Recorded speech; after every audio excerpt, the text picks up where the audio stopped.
The following program is a color feature presentation on the HSN television network. Walsh from 27 yards left hash. Snap good, spot down. Walsh's kick is up, and it is no good. He missed it. Are you kidding me? The season can't end like that. He missed it left. Try to give the Vikings the lead. The snap, the kick is up. It's no good. Are you kidding me? It's no good. Oh, baby, it's Christmas in Minnesota, and the Seahawks have dodged the bullet. Welcome to Basically a Football Show. Basically a Football Show. We don't have weeks anymore because we're in the playoff season.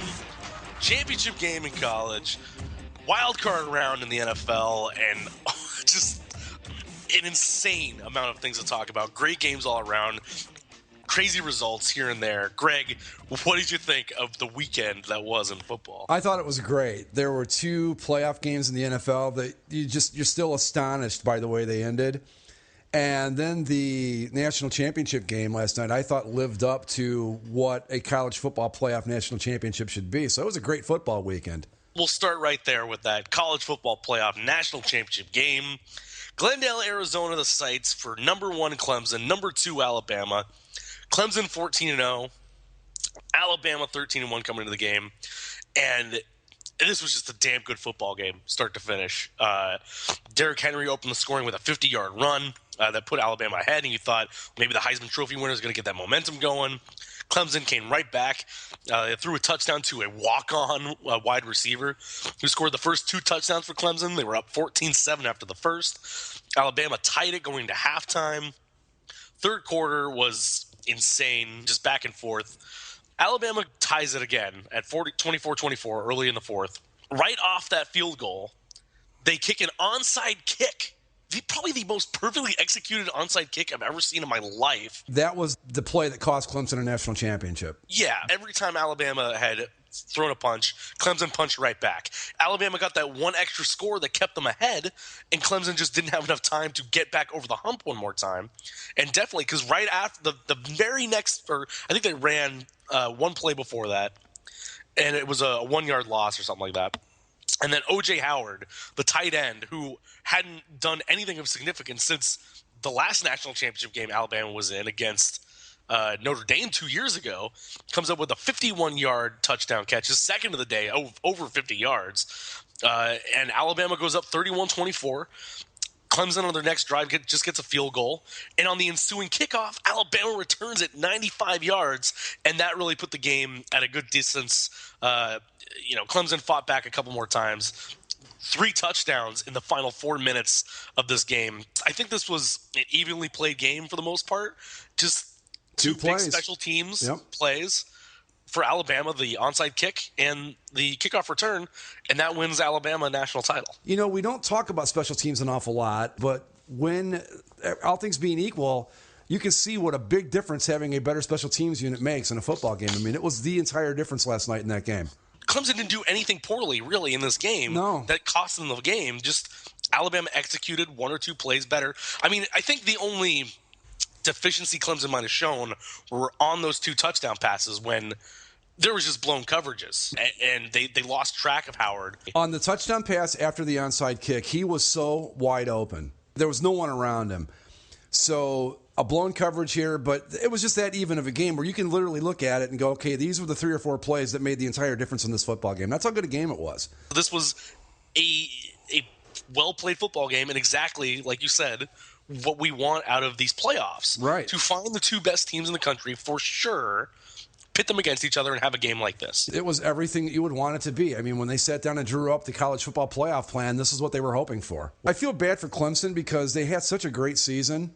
Mm-hmm. And it's really kind of it's just a shame that they got this close and ended up losing it. But on the other side of the thing, the Crimson Tide, I think Nick Saban, I think you got it at this point. He's got to be the greatest college coach of all time, right? Yeah, he's won national title behind Bear Bryant. What's that make now? His 5th national title? Yeah, 1 with LSU and 4 now with the Tide. Yeah. Yeah, his first beer tap trophy. I still like it better than the crystal football. The crystal football looked like something that was on the shelf at your grandmother's house. I never liked that thing. Yeah, but it was a great college football season, and we got, I think, the champion. I don't think there's any argument that they're probably the best team in the country, at least for that day. Yeah, it's just where everyone is so tired of Alabama winning, and it's just like.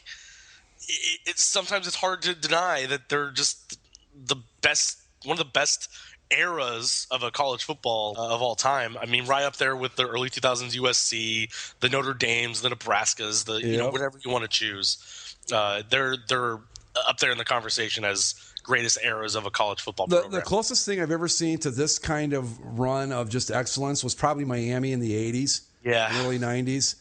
And I don't know that they were this good, but it was. Back then, it was all polls and stuff, too. It was a lot trickier to win a national championship than it is now. But, Clemson will be back. I mean, Deshaun Watson's only a sophomore. I don't know. He's not eligible to come out, is he, for the draft? Or he's I don't on a red shirt, but I don't know think either. He probably is, but if I was him, I would stay. Yeah. Because and just on him really quick, a stat I heard last night, I had no idea. He had 4,000 yards passing this year and 1,000 yards rushing. Yeah. Either one of those stats in the NFL will get you a huge contract, and he did both. It's just he had a great season. It was just a great college football season all around. Yeah, I mean, you look at Clemson, the ACC is not a gauntlet that they're going to have to run through. No. They'll have to beat Notre Dame. They'll have to beat I don't even know if they play Notre Dame next year or not. Because I know Notre Dame has to play so many ACC schools. I don't know if they play the same ones every year. But, Florida State, Miami, you would expect to get a little bit better now that Mark Richt's down there. Pitt is a threat sometimes. But Clemson's still a classic conference, and if they can just win as long as they don't pull a Clemson, it's sometimes like after them playing in the national championship game, it's kind of funny to say that, but it's a thing in the college football lexicon. But they have an easy shot, or not an easy shot, but a clear path to again get back into the playoff. They're set up well to do this again next year. Yeah. But as Ohio State has shown us this year, that's not as easy as it sounds, no matter how good you are. Yeah, I mean, Ohio State could have been right there too if it wasn't for one loss. One loss, yeah.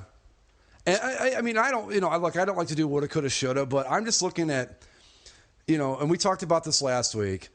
Ohio State's got nobody to blame but themselves. I mean, but I don't know that anybody, after seeing the way that Michigan State and Ohio State played in their bowl games, that anybody would argue that Ohio State was a better team. But again, this is why you can't mess around. You got to win your games, and it's just it was just a great season. I don't know what else to say about it. I mean, it was a great college football season. The playoff clearly works. No issues with it at all. Yeah. I think the only bad thing was the blowouts in the semis, but that's just a product of the season. Oklahoma probably shouldn't have been in there. I mean, Oklahoma had a better showing than Michigan State did. Now that we've seen the whole thing, I don't know if there's anybody from the outside of the playoff. But two teams I would argue that if you just wanted to do it on pure who were the four best teams, I would say that Stanford and Ohio State probably were better than Michigan State and Oklahoma. Yeah, I believe that too. Yeah, but I don't think either of them are going to.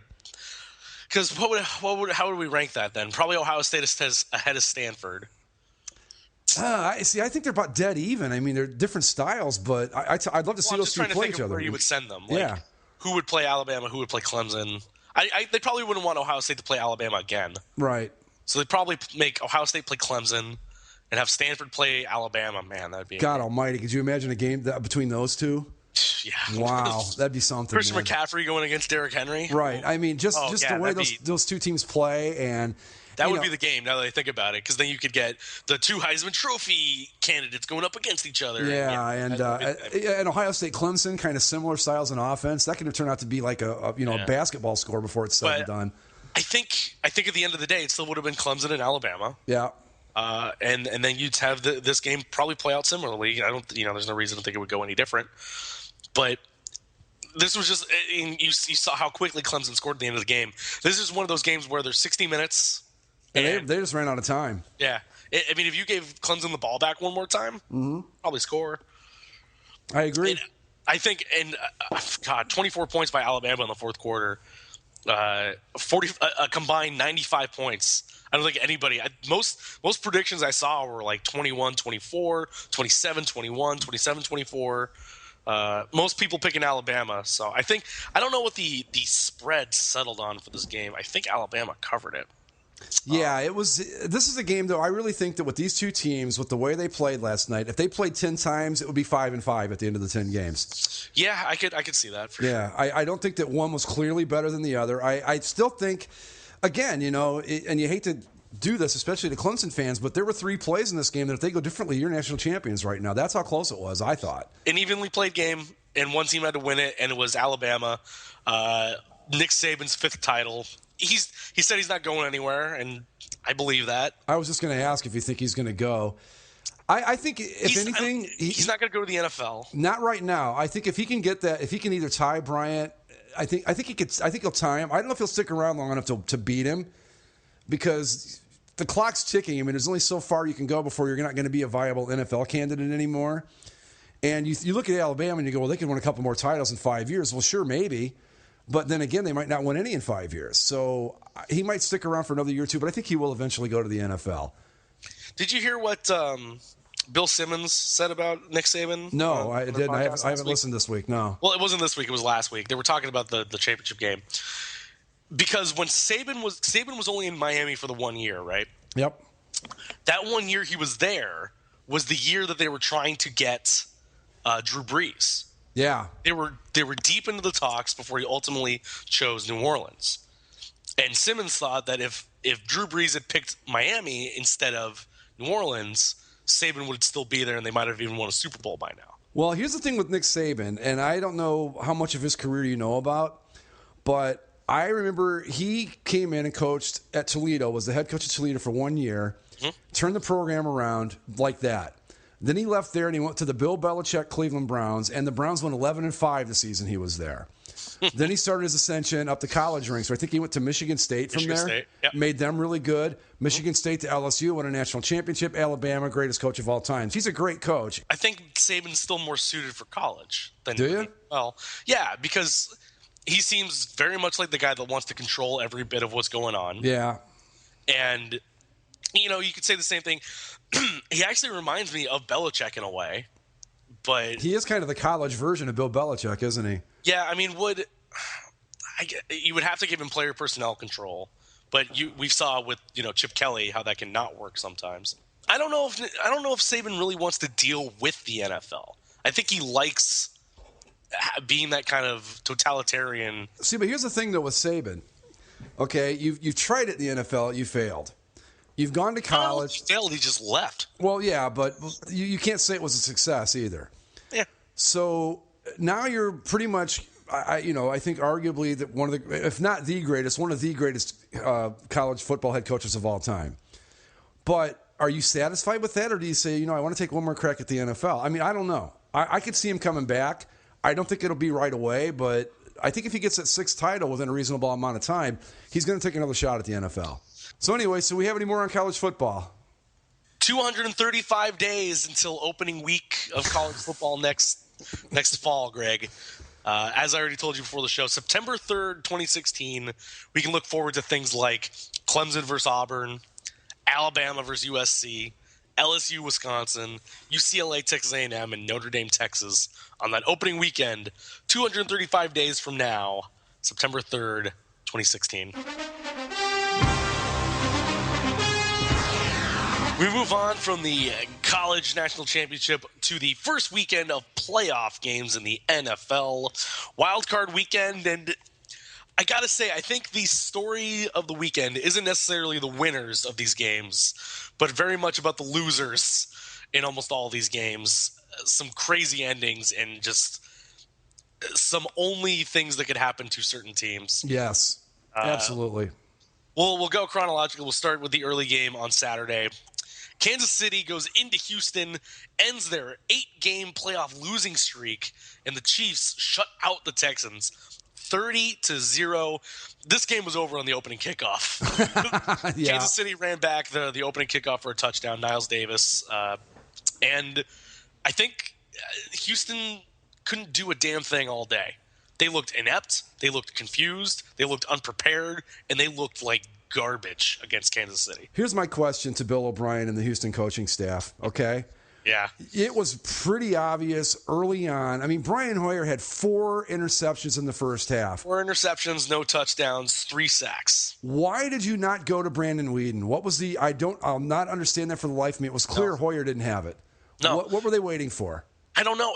I mean, hell, they put in J.J. Watt at quarterback for one play. That was another thing that I thought was remarkably dumb, too. You actually had a little momentum. You had a good drive going, and you tried to gadget it up, and you screwed up a good scoring chance. First and goal, they put in J.J. Watt at quarterback. They put Vince Wilfork in at fullback. Yeah. And we find out after the game that J.J. Watt's been playing with an injured groin and had to have surgery. Ooh. And I think they knew that. So you put the guy with the injured groin to run the Wildcat and try to push through the pile. Well, not only that, but let's be honest about it. I mean, as great of an athlete as J.J. Watt is, he's not a guy that can get around the corner against an NFL defense, especially not one as good as the Chiefs. And what's he going to do? Is he going to pass? You know he's not going to throw the ball. No. It was just – look, I get it. It was a fun play. It's something that we all love to see, but it was a playoff game. You had a chance to get back in the game, and you made a really dumb decision by running that play. And they ended up with no points out of it. That was just a thing that was really dumb. And, I mean, all props to the Chiefs for playing the way they did. And 30 points, great. But Houston, I got to say, this is probably the worst playoff football team I've ever seen. Well, it just, again, you hear it everywhere, and I'm not breaking any new ground by saying this. It just shows you how important having a competent quarterback is in the National Football League. Because I think if you put just a good quarterback, I mean, it doesn't have to be like a Peyton Manning or a Tom Brady or Aaron Rodgers, just a guy that's halfway decent under center with that team. And I think first off, they've got 2 or 3 more wins, and they're definitely competitive against the Chiefs. It was just, but Hoyer, look. With Hoyer, he had been out for 5 weeks prior to week 17. And Brandon Weeden and the other quarterbacks they cobbled together kept them in it and led them back into the playoffs. And yeah, Hoyer looked good in the final week of the season against Jacksonville. Yeah, okay. But that's what I'm saying is like, yeah, okay, you looked good for 1 week, and then you stick with him for the entirety of the game? That was what I don't understand. I mean, and again, it's not like you're saying, well, if he doesn't play well today, we'll bring back Weeden next week. I mean, this is it. Your season's on the line. And I think after the 4th interception, I'm yanking the guy. And not only that. I think after the 3rd interception. Probably, yeah. But or at least at halftime or something. Exactly. He's Brian Hoyer. This is a guy. I mean, you've got a Cleveland Browns cast off as your quarterback in the playoffs. Two. Yeah, well, 2, exactly. Which, again, goes to just to really illustrate the problems the Texans have at quarterback. But there was a guy on the boards that said, Houston needs a better quarterback next year. And I'm like, yeah, and in other news, Tuesday's going to follow Monday. I mean, geez. Thanks for stating the completely obvious, but I think that the Texans have the makings of a good team. But until they fix the quarterback situation, this is what's going to happen to them in the playoffs if they even get that far. Yeah, but turn things over to the Chiefs. They did exactly what they needed to do. Yeah, they were extremely efficient, extremely competent. Alex Smith played great. The defense was stout all day, obviously pitching the shutout, and that's their 10th win in a row now for the Chiefs. 11th, 10th. No, they finished the season 11 and. Oh yeah, it's 11. That's the regular season record. Yeah, 11th win in a row for the Chiefs. Just I can't say much more about how much of a roll they're on right now. Yeah, they really are. And they started the season 1-5, and at week 6 or week 7, we were doing the show. Neither one of us had them going to the playoffs. I guarantee it. Mm-hmm. And but Alex Smith does what Alex Smith does. He was 22 for 190 yards. They're just a team that, God, I hate the term game manager, and I hate all that type of football, but that's what they do best. They play efficient, fundamental football, and that's how they win games. Yeah. And they're definitely going to have a different test when they go to New England this weekend. Yeah. That'll be definitely a different environment than Houston on the road. But right. I'd like to see him punch the ticket all the way to the Super Bowl, but I don't know if getting past New England's going to be a handful for him. You know who won the last playoff game for the Kansas City Chiefs before Sunday, right? Quarterback? Yeah. I'm going to guess it was probably Joe Montana. Joe Montana. Yeah. Yeah, in 1991, I think. So a big win for the Chiefs and their fans. to get that one off their back, a big 30-0 win over Houston. They move on, like I said, to play at New England Saturday afternoon. The other AFC game on Saturday nights, oh my God, was probably one of the biggest debacles of a football game I've seen in a while. Pittsburgh at Cincinnati. Oh my God, this was a horrible football game, to be perfectly honest. It wasn't good, no, at all.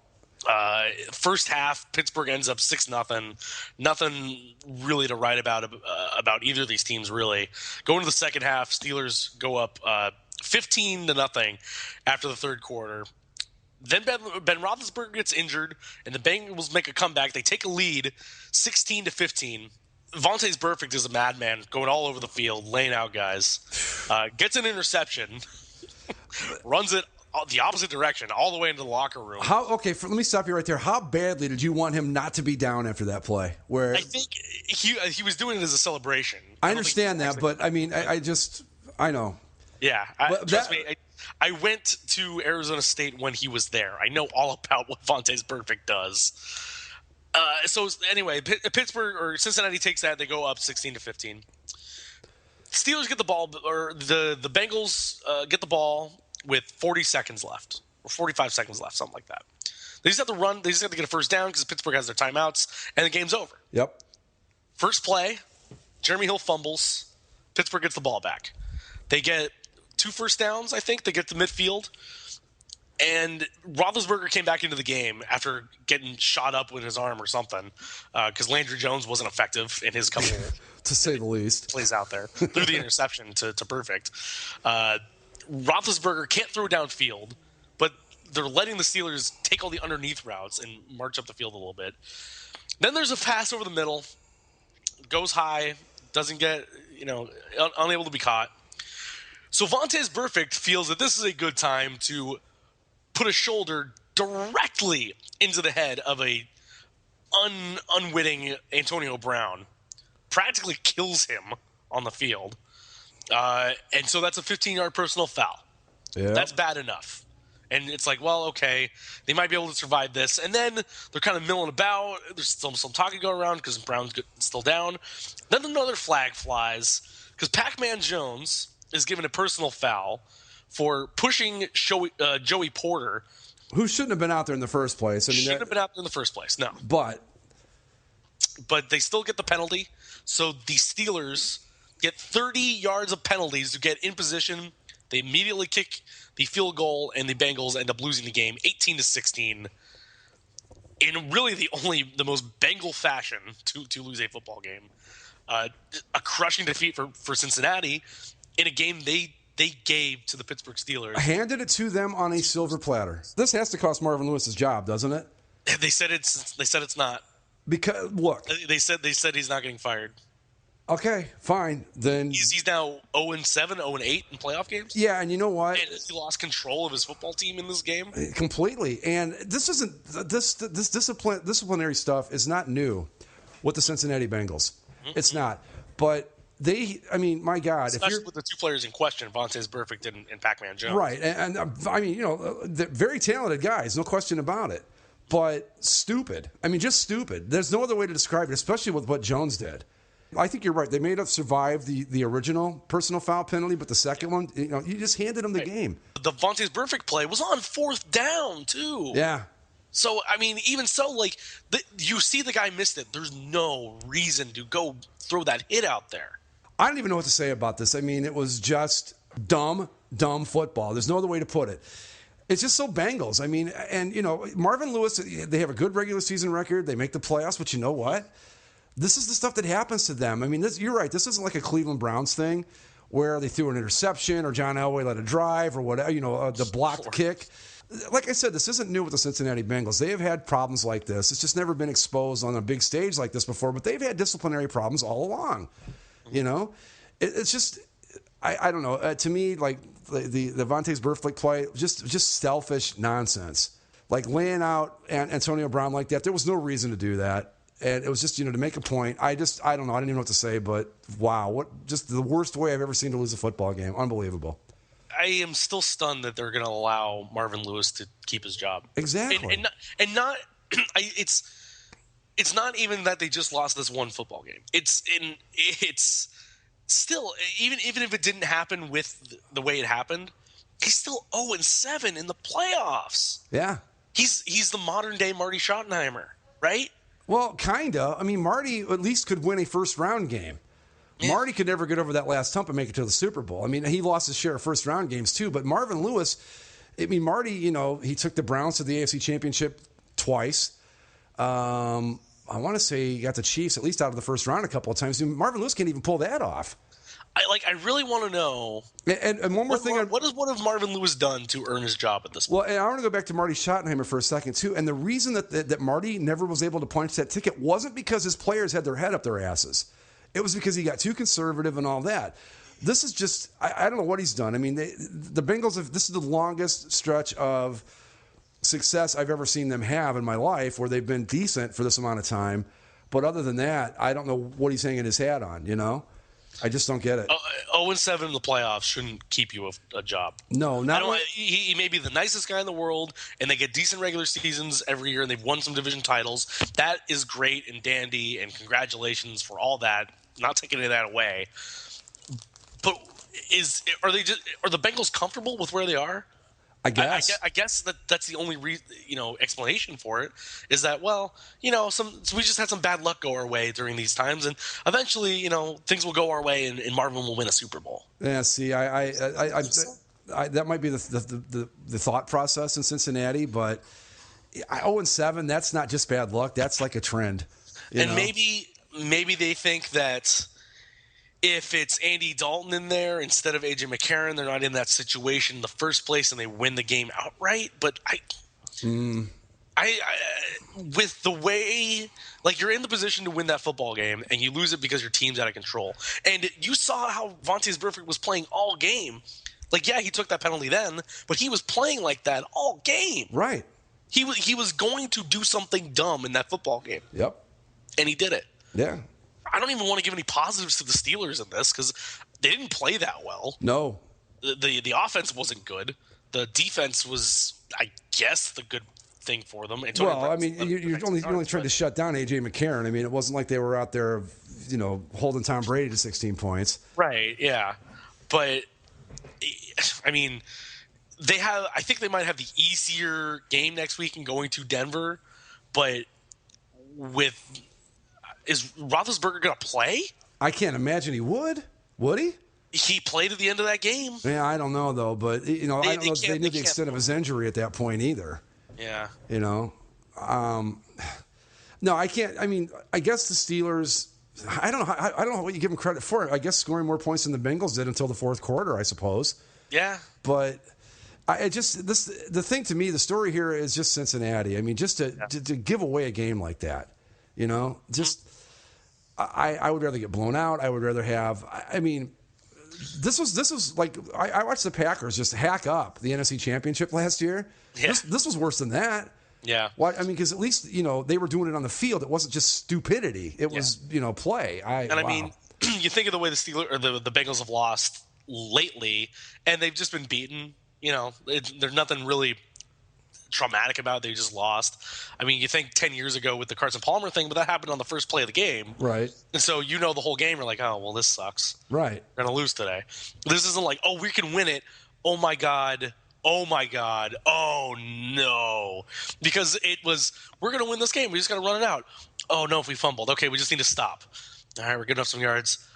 Okay, fourth down. Yeah, we stopped. Oh, there's a penalty. Yeah. I mean, there's another penalty. Where'd that come from? Right. Oh, no, they're going to kick the field goal, and then it's over. Yeah. Just the worst way I've ever seen to lose a playoff game. The closest thing I can think of was what the Browns one year, the new Browns, I forget what year it was. They were beating Kansas City, as a matter of fact. And on the last play of the game, a linebacker, I can't think of his name now, Dwayne Bowe maybe? No, that's the receiver, right? Yeah. Anyway, Dwayne somebody took his helmet off before he left the field, and it was a 15-yard unsportsmanlike, put the Chiefs in the field goal range to kick the field goal and won the game. That was the closest thing I've ever seen to this, but that was the first game of the year. I don't know. Who'd they lose to last year in the playoffs, the Bengals? Wasn't it San Diego or somebody ridiculous? San Diego. Yeah, I mean, you lost to the Chargers at home last year, right? Was it last year or 2 years ago? I don't remember. Yeah. But anyway, I don't know how Marvin Lewis keeps his job. I mean, a great regular season record is nice and all that, but come on. It's just ridiculous. Anyway. I agree. Well, we go from one disappointing playoff loss to another on Sunday in the frigid Minneapolis, Minnesota. I think the temperature of kickoff was -3, which I believe is the third coldest kickoff for an NFL game in history. And I mean, it showed on the field. Neither of these teams were moving all that efficiently. No. Minnesota had a 3-0 lead at half. They're up 9-0 going into the fourth. Good field goals by Blair Walsh, who we'll talk about in a second. And Minnesota looked to be in control, and Seattle looked pretty ineffective. And then Russell Wilson does what Russell Wilson does. And then the fourth quarter comes, and Russell Wilson, the Tyler Lockett play where the ball goes over, the snap goes over Wilson's shoulder. He turns around. He grabs the ball, and he's already down on one knee. There are 3 Minnesota Vikings charging at him, like 2 feet away from him, and the split-second decision to get up, run to the right, spin, fire it downfield to Lockett, who the Vikings forgot was downfield, and who ran for like 59 yards and set up what ended up being Seattle's touchdown to get them into the game. Really, wasn't that on fourth down too? Or was that a third down play? I think that was third. It was like 3rd and 19 though. I mean, it was ridiculous. Yeah, I think it was definitely 3rd and 16, 19, something like that. But that play encapsulated this run of Seattle Seahawks success. Yeah. Right? Just nothing in particular that they, they're a good football team, and there's nothing to take away from that aspect. But the thing that has put them over the top is this ridiculous ability of Russell Wilson to squeeze out of the unsqueezable, and it was like just pull a 50-yard pass out of his ass. It was like last year in the NFC Championship game when he threw that freaking lollipop that everybody was so happy about for the 2-point conversion. Remember that? He just chucked the ball in the air and it just happened to land where a guy was standing. Yeah. And as soon as I saw it, when that ball went over his head and it sort of bounced around, I'm like, oh my God, I know what's coming next. And sure enough, there it was. And I don't want to take anything away from the Seahawks. I mean, we've been writing them off all season, and they're a good football team. But my God, this is the luckiest football team I've ever seen in my life. I agree, and I used to think that was the Pittsburgh Steelers, and they made a strong case for that again on Saturday night. But it's still the Seahawks. My God, I don't mind them winning, but the way they do it is just enough to just frustrate you to no end. So beyond that play that happens for them, they eventually get a field goal. They go 10-9. Minnesota gets the ball back. And they drive down. They get into field goal range. They play everything perfectly. It's a chip shot. It's a 27-yarder from Blair Walsh on the left hash mark. The snap comes back, laces her back towards the kicker, and he just shanks it. Just cuts it left. Never had a chance off his foot. Nope. And Minnesota, a franchise that is known for losses just like this one, puts another one in the many lists of playoff disappointments, failures, and chokes. And the Seahawks walk out of Minnesota with a 10-9 victory. Yeah. First, I want to, before we go into the actual game analysis, I just want to say, can I tell you how nice it was to watch that frigid game from the Atlantic coast here in Florida, where it was nice and warm out? I mean, some of the pictures or the shots they got, every single player had like 2 feet of breath in front of them every time they took a breath. They showed that one shot of the crowd where they got the light catching all the breath of the right thing, and it just looked like it was a smokers convention. Like, it was just, I couldn't imagine having to stand there, and the wind chill is like -20. Right. And just, it's not even like snowing cold. It's just bitterly, bitingly cold. Let me tell you something. When it's a crystal clear blue day like that in the Midwest and in Minnesota in January, that means it is just, all sorts of cold outside. And that's what it was. I know that we love seeing the Vikings play outdoors in January, but the football's not very good when that happens. No. But no. And again, it was one of those things where it was just cold, didn't get any weather sort of thing. They have the Vikings, when they moved in there, they paid for a heated field. Really? Yeah. I know that Lambeau, like they always talk about the frozen tundra at Lambeau, that it actually has heating coils under it. It can't freeze. I mean, it can, but they don't let it, you know? Right, not anymore. Yeah. So, but yeah, it was just what a tough, again, but at least this one, you know, things just happen. You miss kicks here and there. That, at least you can almost live with that if you're a Vikings fan compared to what happened to Cincinnati. It still sucks, don't get me wrong. But, yeah, I mean, but they played so well and they set it up perfectly. Yep. It's like they did everything they needed to do. They just need to make the kick. And, you know, I don't know. I've never tried to actually kick a football. I don't know what kind of, I guess, physics that the laces actually play into the kicking of the football. If it's a mental thing, if it actually hits weird off your foot, or what the deal is. But, you know, I don't know. Everyone was going to harp on the kicker, but if it wasn't for him, Minnesota wouldn't have had any of the points they had. Right. He made 3 earlier, including one where the laces were back like that. He made a kick earlier like that. Yeah. I mean, if you're Minnesota, you have to score a touchdown on one of those plays. Right. Right. Yeah. I mean, you can blame Blair Walsh all you want to, and that's fine if that makes you feel better, but it's not his fault. No. He kept you in the game all along, and just sad circumstances. Yeah. Really. He picked the wrong. I mean, I think if he misses that kick, say on the second try, we're not even talking about it today, but because it was the last one and it could have won the game for him, you know. But I mean, it's hard enough to kick a field goal, I would think, under normal circumstances, but to do it in that weather, and he hit 3 already, so I'm not going to knock the guy. It was just one of those things, but what a way to lose. God. Again, we talk about the Bengals with their playoff futility.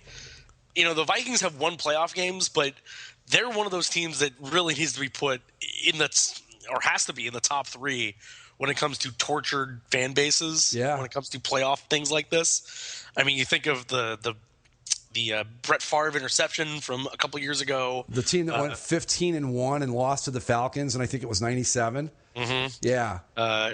You know, on down the line, all the way back to the Super Bowls that they were in. Because Minnesota's never won a Super Bowl, correct? No, they've lost 4. Yeah. It just... Yeah, and I mean, they were a perennial playoff team, too, back in the 70s and 60s and 70s, and I think even for a little bit of the 80s. But, yeah, they would get to the Super Bowl, and, you know... And it was just weird. It was just like, you know, weird stuff happened in Super Bowls too to him. It was just they gave up the first safety ever in the Super Bowl. You know, it's just one of those things with the Vikings. Yeah, just unfortunate loss. And the Seahawks live another day. They'll go to Carolina this weekend. I think they're going to try to avenge a loss from earlier in the year. I think the Panthers will finally put them away. I hope. Yeah, you got to hope. I don't know. Yeah. My grandfather, who I watch the games with, he really hates Pete Carroll. He was never a big fan of USC, and he thought that he was a dirty coach and whatever. And because of when Carroll left, and then the sanctions came down at USC, and the success he's had with Seattle, he's under the impression that Pete Carroll has sold his soul to the devil. Yeah, he may very well have. Who knows? And he brings when we were watching this game, and he just pointing out all the thing, like basically all the things that we hate Seattle for, the luck and all that garbage. Yeah, that's what he thinks, that they sold their soul to the devil. Yeah, you know what? And God damn it. Russell Wilson, they go ask him after the game about the plays, and he's like, "Oh yeah, just everybody did their part today. That wasn't the question, Russell.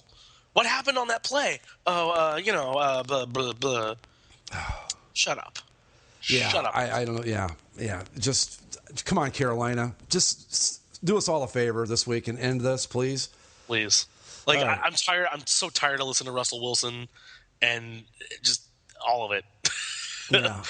All of it, please. The last time I enjoyed watching a game that he was quarterbacking was when he was at Wisconsin and Ohio State beat them on a Hail Mary at the end of the game.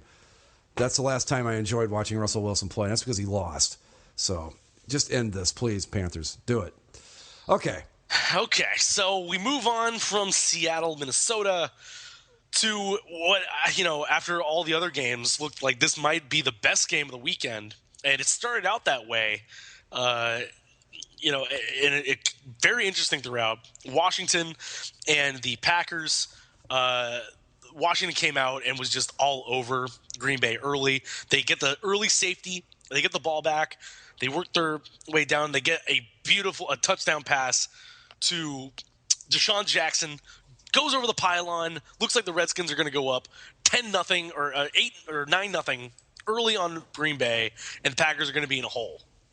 So while they go and review it, and Deshaun Jackson, like he's done plenty of times before, didn't actually get in the end zone. He jumped over the corner, didn't actually put a foot down in the end zone, and when he was holding the ball, it was in his right hand, and he held it outside the pylon, so the ball never got in the end zone. So they call it back, put the Redskins at the half-yard line. They get stopped, and Green Bay holds them to a field goal, and that, I think, was probably the biggest play of the game, because I think if Green Bay's down 9-0, it's a completely different game than if they're down 5-0, and then the Packers are able to explode like they did in that second quarter. Yeah, I think, I don't know if I'd go that far that they would have been out of it at 9-0, but it was. Well, I don't know out of it, but it would have definitely changed the complexion of the game, no question about it. To me, this game was the most surprising one of the weekend. I thought the Packers could win this game, but I never thought they would do it in this fashion. I thought Washington would win, first off. Mm-hmm. And if the Packers did win, it would be a lot closer than this. For them to just go in and just kind of run all over Washington like this, that surprised me. I'm happy about it, but I did not expect this at all. Yeah, I went away for 10 minutes, 15 minutes, I think, to go drive from one place to the next. And when I left, Washington was up 11-0. And then I come back, and it's all of a sudden it's 17-11, and Green Bay is all up on Washington. What the hell happened? What clicked with Green Bay after the beginning of that game? I don't know. I couldn't explain this team if somebody put a gun to my head. I don't know what they are, because the minute you think that they're just garbage, they go out and they do this. But I've seen they didn't necessarily run effectively. They did. I mean, between Lacey and Starks, they got like 115, 120 yards between the two of them, which I guess, if you're doing a two-back system, that's kind of what you want. But and Rodgers only 200 yards, just 2 touchdowns. But I'm looking at the stats now. Kirk Cousins got sacked 6 times. Got sacked 6 times. I know the defense has been something you've been concerned with the Packers all year. They stepped up in this game. Yeah, but here's the thing. I think Washington. I think we got a little too caught up in them. They wanted, and maybe we thought they were a little better than they are. And the Packers, this is what they do. I mean, they look good against teams that might be a little suspect. And we go, I've seen a lot of people like, oh, here come the Packers, just like they did in whatever it was in 2010. Going to come from the wild card all the way to the Super Bowl. It's like, no, Arizona's going to end this real quick. Real quick next weekend. It's not going to be. I don't know what to make of this. I'm just surprised by the final score. I'm surprised it was not closer than it was, and I'm still not convinced that the Packers haven't figured anything out. I think we just overestimated Washington a little bit. Yeah, that's probably the case. But Green Bay explodes in that second quarter to take a lead going into halftime, and they run things out through the second half to win 35-18, knocking off Washington, and Green Bay moves on. They will play at Arizona Saturday night, a team that demolished the Packers a couple weeks ago. Right. So the wild card weekend done. We look forward to the divisional playoffs. We'll start with the Saturday games. The first game on CBS at 4:35 Eastern, 1:35 Pacific. Kansas City, with their 11-game win streak, goes into New England, where the Patriots waiting on the bye. The NFC East champions at 12-4. Tom Brady had a week to rest that ankle. And we all know how the Patriots play in Foxborough when it comes playoff time in January. What do you see from your AFC team, the Chiefs, going into Foxborough? I wish I could see them come into Foxborough and play like the Ravens did there a couple years back when they just went in and rolled the Patriots, but I don't think that's going to be the case. How healthy are the Patriots now? We know that Brady's had a week to rest up. Are the rest of the guys starting to come back, or are they still down a few guys? Do we know? I think they're still down a couple guys, but they're still going to have Gronk. Yeah, the Chiefs, they have enough defense maybe to make it tough on the Patriots, but I don't have a lot of faith going into Foxborough. I haven't had any faith in this Chiefs team all year. I'm going to stick with that. I think the Patriots win this game pretty easy. Yeah, I got to think the same too. I want the Chiefs to win. So do I. But I just, as much as I hate the Patriots, I respect what they do. Yep. And you can't count them out until they're out. So I'd have the Patriots winning that one maybe by 10 points. Because I think the other thing is, can Kansas City's offense put out enough? Right.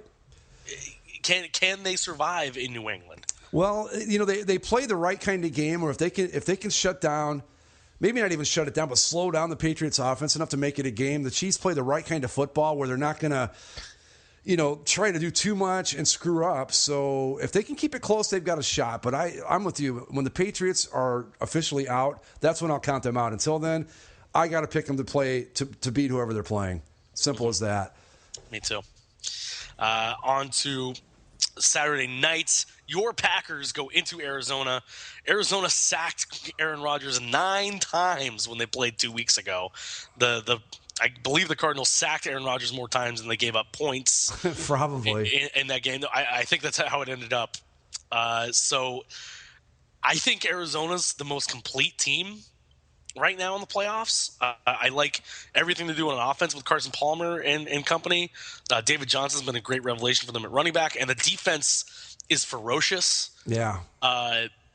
Green Bay had a nice showing this week, but I think this game plays out similarly to how the first game went, and I take the Cardinals at home. I'm with you on that pick, too. The only thing that might be in the Packers' favor, if the Cardinals got a little bit rusty on the bye week. We have seen teams that come out of the bye that don't play that well. But other than that, I mean, give me one good reason why I should think the result should be any different this time than it was the last time the Packers went to Arizona to play them. I don't see anything different, except I see a fully rested and probably healthier Cardinals team than they played the last time around. A rested team, and maybe they pick something out of that game and the Packers have some confidence. Who knows? I think it's going to be more of the same. I think the Cards win that one pretty easily. I do too, especially at home in the Dome. Yeah. I like the Cardinals in that one. Yeah. Early on Sunday, the Seahawks, their second straight early game in a row, coming from the west to the East Coast, rough for them. But they're going into Carolina. Carolina's 15-1. Beyond the Cardinals, who I think is probably the most complete team, Carolina's right behind them. Obviously, they were 15-0. Or 14-0 during the season, finished 15-1. Cam Newton, MVP type season, but again, you got to wonder how maybe the bye week, affects them. But I think that's a team with the way they play. They probably like the week off to rest up a little bit, kind of heal some bruises, and I think Seattle playing in that cold weather probably got beat up a lot more than we think. Oh, sure. And they're going to face another tough test on the road in Carolina. I like the Panthers in this. I think the Panthers should win this one pretty easily, but you got the Seahawks here. You never know quite what to expect, but I think the Panthers will win. It's just a matter of by how much. And if they come out firing on all cylinders, I don't think the Seahawks have much of a chance. But again, like with the Cardinals, if you get the rust thing happening coming off the bye week, crazy things can happen. So, but I'm taking the Panthers in this one. And then Sunday afternoon, Sunday evening, you have the Pittsburgh Steelers going on the road to Denver to take on Peyton Manning and the Broncos. Will Ben Roethlisberger play? If he does, how effective could he be with the injuries he sustained? Are the Broncos back in shape? What's the week off going to do for them?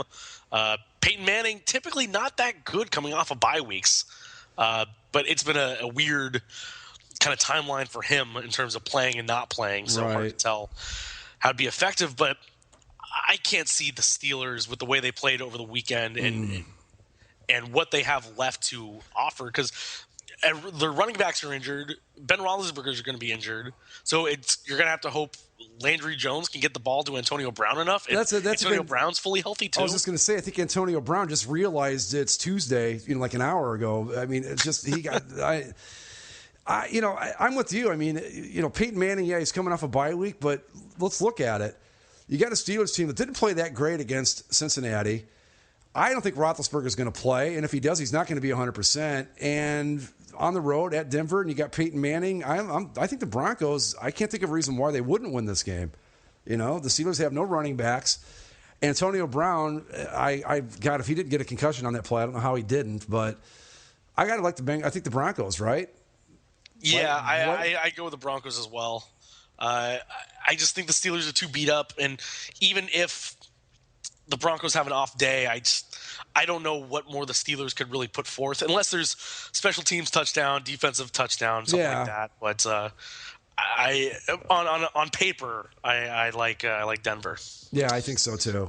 So a week after all the road teams won in the wild card round, it looks like we're all sticking with the home teams coming off the byes here in the divisional round, huh? Yeah. New England over Kansas City, Arizona over Green Bay, Carolina over Seattle, Denver over Pittsburgh. Now, we know one of those isn't going to go the way it should, so which one do you think has the most upset potential? Seattle, Carolina. Yeah, probably. I'd say either that or Pittsburgh, Denver, just because I don't like. We think we know we might get out of the game, but I don't think we really know what we're going to see from either of those teams come Sunday afternoon. That's the thing. There really is a lot of X factors here. We don't. I guess the upside for the Broncos would be, okay, let's say that Peyton Manning doesn't play well or he re-aggravates his foot or whatever. At least Brock Osweiler's had plenty of playing time. Landry Jones has been kind of in and out, so advantage Broncos in that aspect. But, I think that really the only one that I think is like pretty much a sure thing is probably Arizona over Green Bay. The other three, anything could happen, Not so much with Kansas City at New England, but the other two, wow. Yeah, you're right. Well, even so, I think if the Cardinals come out rusty and aren't in full swing or in sync, and Aaron Rodgers turns into Aaron Rodgers all of a sudden, then that game could be in flux too. Well, I mean, that's the good thing about the playoffs. Anything can happen. As we saw in the opening weekend with all four road teams winning, and of course the endings in Cincinnati and Minnesota. So, but I think if all things were even, I would say all the home teams win in this one. Yeah, I agree. Yeah, if everything goes to their plan, then the home teams win out there. Yeah, I agree. And then we'd have first two seeds in each division, and I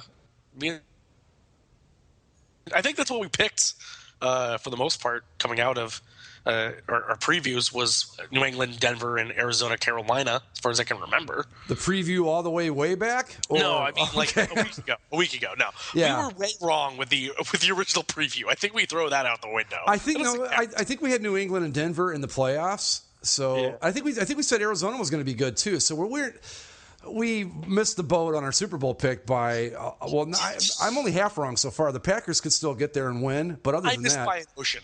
Yeah, yeah, way right. Yeah, so, yeah, really. But it's hey, we're here, and it's been. I hope that this week is as interesting as last weekend was. That much, that's what I'd say. I know a lot of people like to say the divisional weekend is the most interesting weekend or the best weekend of football all year when it comes to NFL football. And I like to believe that too. I think we usually get the best games out of the divisional weekend. Yeah. Just a lot of storylines come together, and I'm always excited to see it. So only 4 games to talk about next week. No more college. The length of these shows are going to be winding down week to week. So yeah, it's crunch time here. Yeah, we're closing in on the end of season 3 here on Basically a Football Show. Yeah. Well, anything else to say before we send ourselves out of here, Greg? Go Pack, go Chiefs. Let's have a rematch of Super Bowl I. Go Cardinals, go Broncos, and go Panthers. I'd like the Seahawks to lose, please. Yeah, me too. Go Panthers. Throw that in there as well. Yeah. Follow us on all of our platforms. Yeah? I was going to say I'll root for the Cardinals after they beat the Packers. Right now I can't do that. But after that, I'll be right on board. Follow us on all of our platforms, Stitcher, Spreaker, iTunes, etc., etc. Make sure to listen to Basically a Sports Show. Came back from our holiday hiatus last week, and we'll be pumping out some more of those week to week. Probably more Rams talk, I would imagine, tomorrow, because things are developing with that story. So we'll get into that. The meetings are going on for Los Angeles right now down in Houston. It's some interesting developments that we'll be sure to talk about there. I don't think we can even start to speculate on anything, really, just because there's so much really up in the air right now. Yeah. But we'll see how it all plays out. For Greg, I'm Zach. This is Basically a Football Show. Enjoy the weekend of playoff football.